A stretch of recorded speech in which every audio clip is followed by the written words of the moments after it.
Assalamualaikum warahmatullahi wabarakatuh. Perkenalkan, nama saya Askia Nur Eza dari kelas 1 PAIB.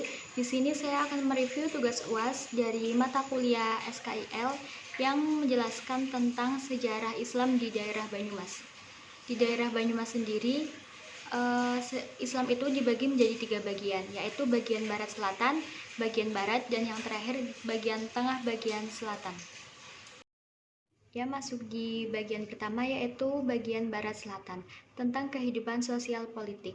Pembahasan mengenai Banyumas sebelum Islam tidak bisa dipisahkan dari sejarah dua kerajaan besar yang menguasai daerah bumi Jawa, yaitu Kerajaan Majapahit dari Jawa Timur dan Pajajaran dari Jawa Barat.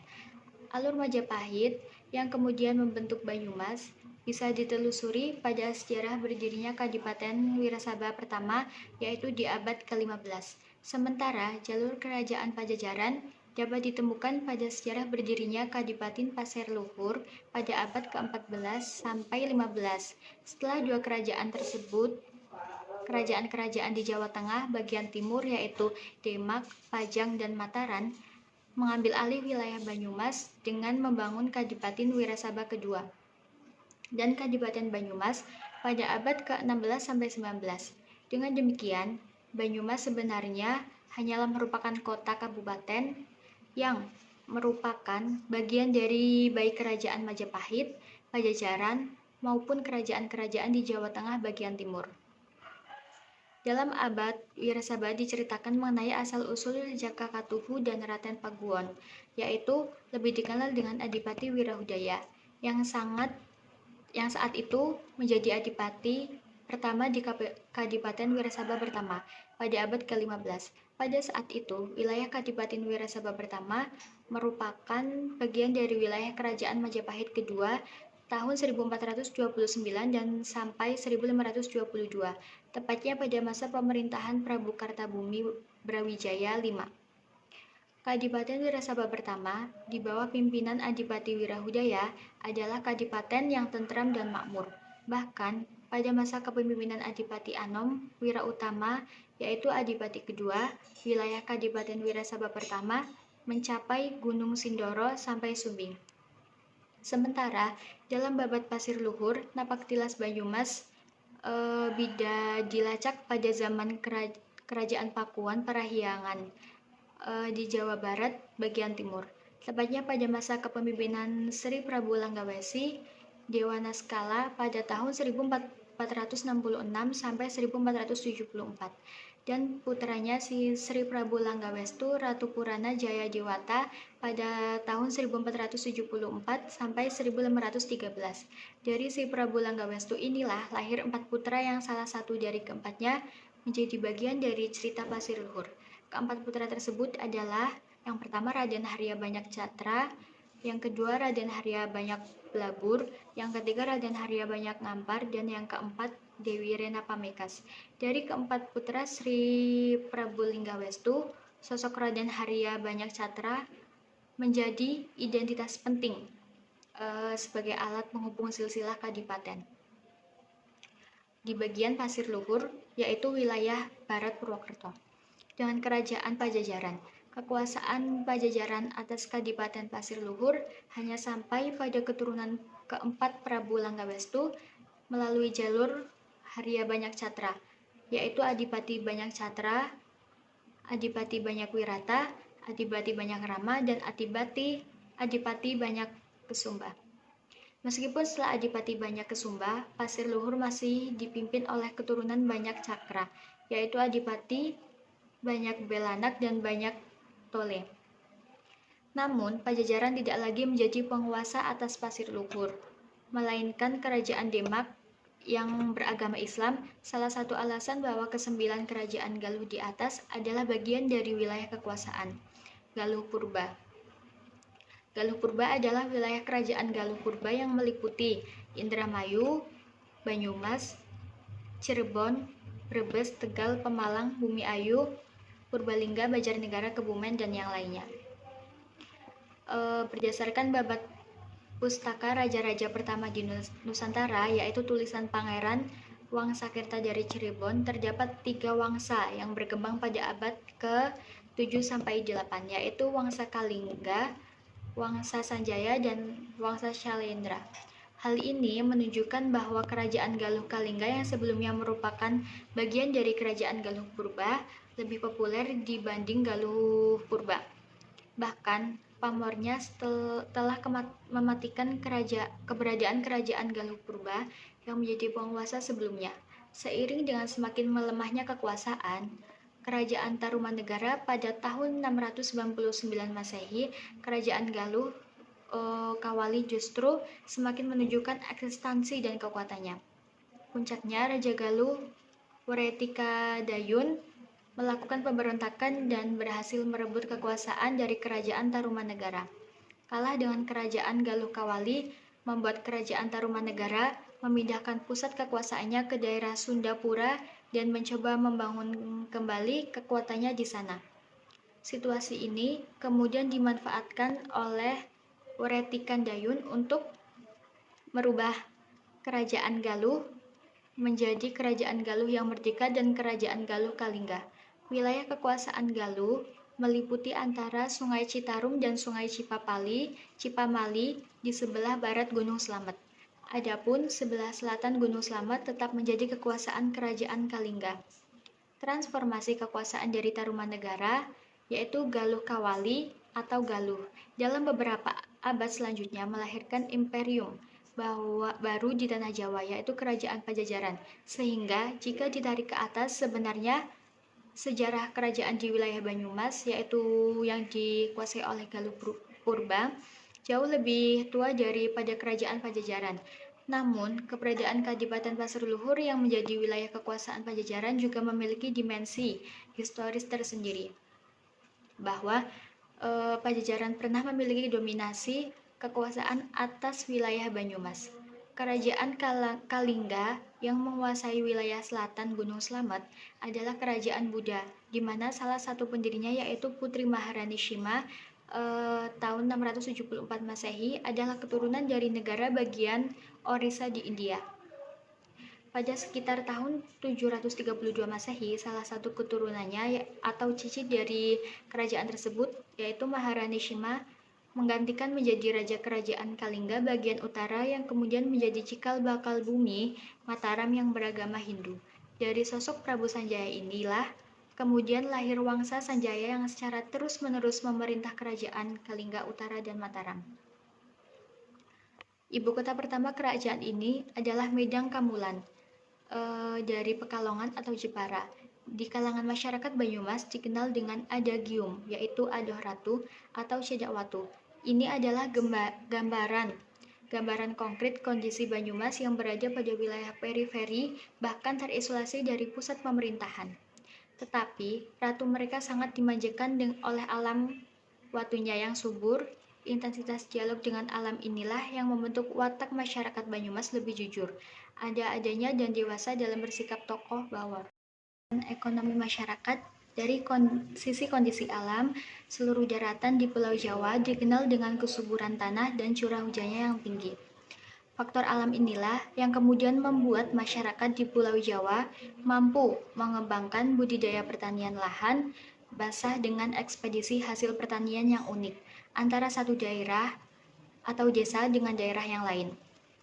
Beberapa daerah yang dikelilingi atau diapit oleh beberapa pegunungan vulkanik serta dataran-dataran tinggi bahkan cenderung terisolasi dari pengaruh sosial politik dunia luar.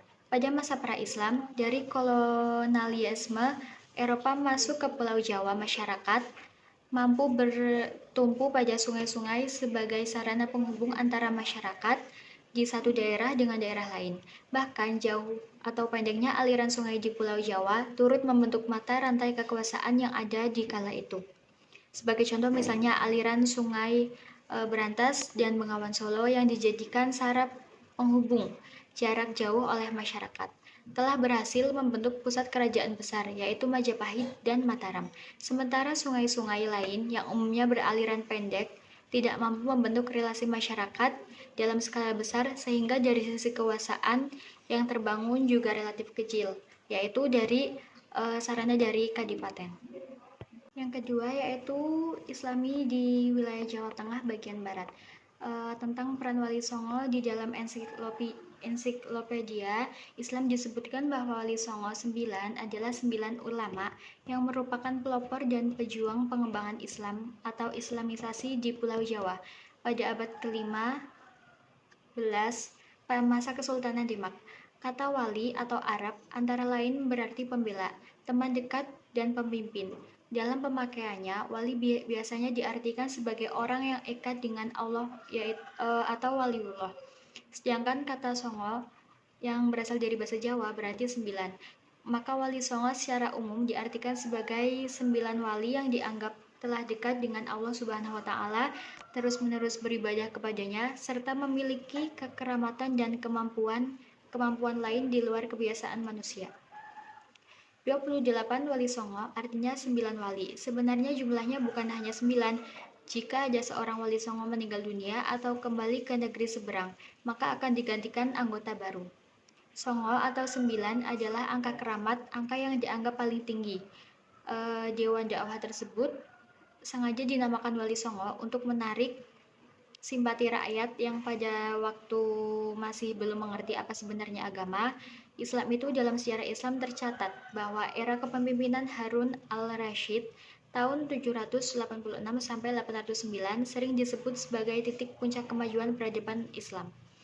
Bagaimana tidak, meskipun usia pemerintahan yang dipimpinnya tidak berlangsung lama, kurang lebih 50 tahun, namun Harun al-Rasyid mampu menjadikan Baghdad sebagai pusat dunia dengan tingkat kemakmuran dan peran internasional yang luar biasa.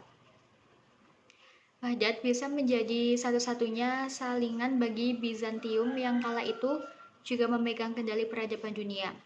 Jejak keperkasaan Harun al-Rasyid dalam pemimpin benar-benar kuat. Hal ini bisa dilihat dari susahnya kota Baghdad dengan pemerintahan Islamnya yang dihancurkan.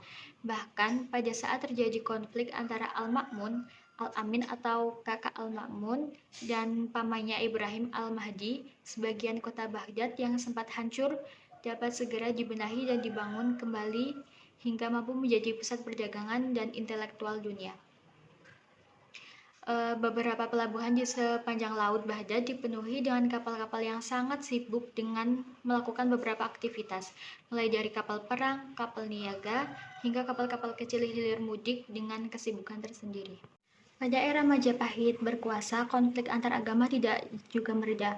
Konflik ini justru semakin menguat dan melahirkan beberapa kali pemberontakan pada masa Majapahit, dipimpin oleh Prabu Jayanegara. Setelah kekuasaan Jayanegara berganti, kondisi keberagaman masyarakat berangsur-angsur membaik, terlebih pada masa pemerintahan duet Prabu Hayam Wuruk atau Gajah Mada.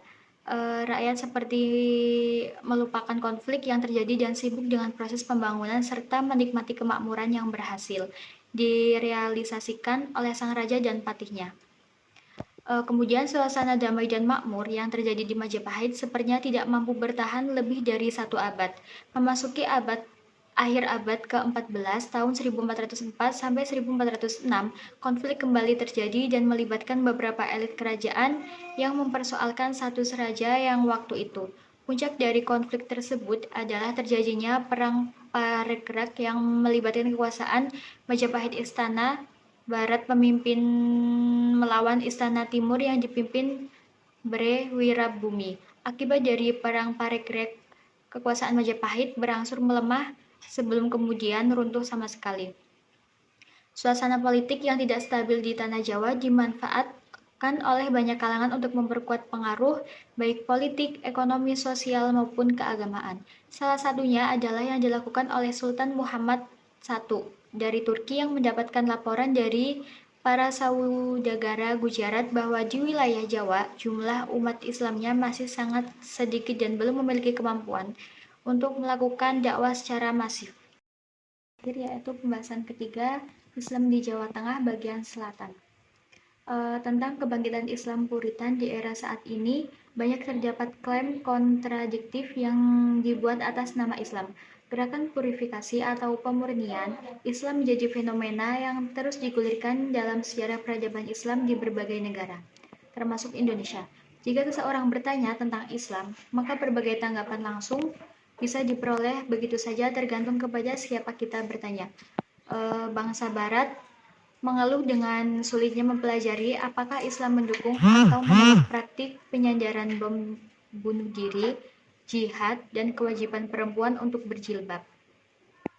Hal ini ditentukan pada gerakan Puritanisme 65 yang lahir sebagai paham baru yang dipelopori gerakan Wahabi pada abad ke-18 dan Salafi pada akhir abad ke-19. Gerakan ini bahkan masih aktif hingga abad ke-21 ini.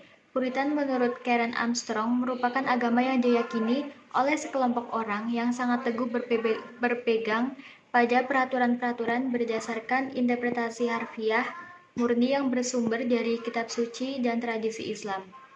Pada masa-masa awal, Puritanisme bertujuan untuk mengajak umat Islam kembali ke sebuah identitas Islam otentik melalui implementasi kembali hukum syariah. Menurutnya, tradisi jurisprudensi klasik hanya dianggap sebagai cara berpikir yang menyesatkan. Kemudian, perjalanan sejarah bangsa Indonesia kini telah diwarnai oleh mobilitas sosial yang sangat tinggi. Terjadi akulturasi percampuran antara budaya dan terakulturasi tarik-menarik antar budaya, sejalan dengan kemajuan teknologi dan perkembangan ilmu pengetahuan. Perkembangan yang spektakuler adalah pada teknologi komunikasi, yang kemudian sangat mempengaruhi pola dakwah masa kini dalam kaitan tentang dakwah pesantren. Kelembagaan pesantren merupakan konsep sosial yang diintrodusir ke dalam kegiatan pendidikan dakwah. Jadi, gerakan dakwah pesantren merupakan kebijakan dakwah yang mampu mengayomi setiap kelompok dan mengapresiasi perbedaan kultur di masyarakat. Setiap kebijakan dakwah diharapkan mampu mendorong lahirnya sikap apresiatif, toleransi, prinsip kesetaraan antar budaya, kesetaraan gender, kesetaraan antar berbagai kelompok etnik, kesetaraan bahasa, agama, dan sebagainya. Memilih tema dakwah yang multikulturalis adalah pilihan-pilihan gerakan dakwah pesantren yang secara tidak langsung menangkap komitmen sosial untuk secara bersama-sama mengusung persoalan kemajemukan dan untuk kemaslahatan bangsa itu sendiri. Karena bagaimanapun kegiatan dakwah yang berhasil adalah yang selalu mempertimbangkan sisi kultural sekaligus multikultural dalam masyarakat. Sebagai pemimpin keagamaan, seorang ulama adalah orang yang diyakini mempunyai otoritas yang besar di dalam masyarakat. Hal ini terjadi karena pemuka agama atau dalam Islam adalah tokoh yang dianggap sebagai orang yang suci dalam Islam. Dikarenakan tipe otoritas ini berbeda di luar dunia, kehidupan rutin dan profan sehari-hari, maka ulama dipandang mempunyai kelebihan-kelebihan luar biasa yang membuat kepemimpinannya diakui secara umum. Di samping kelebihan-kelebihan personalnya, otoritas seseorang pemuka agama dan hubungan akrabnya dengan anggota masyarakat telah dibentuk oleh kepedulian dan orientasinya pada kepentingan-kepentingan umat beragama. Di samping itu, tokoh agama merupakan sekelompok tertentu dalam masyarakat yang berbeda dengan kebanyakan orang, tetap menjadi elemen yang sangat penting di masyarakat yang mendefinisikan dan menyatakan persetujuan bersama yang memberi rasa legitimasi dan prinsip-prinsip dasar bagi penyelenggaraan dan kelangsungan hidup masyarakat. Sekian review materi dari saya, kurang lebihnya mohon maaf. Billahi taufiq wal hidayah. Wassalamualaikum warahmatullahi wabarakatuh.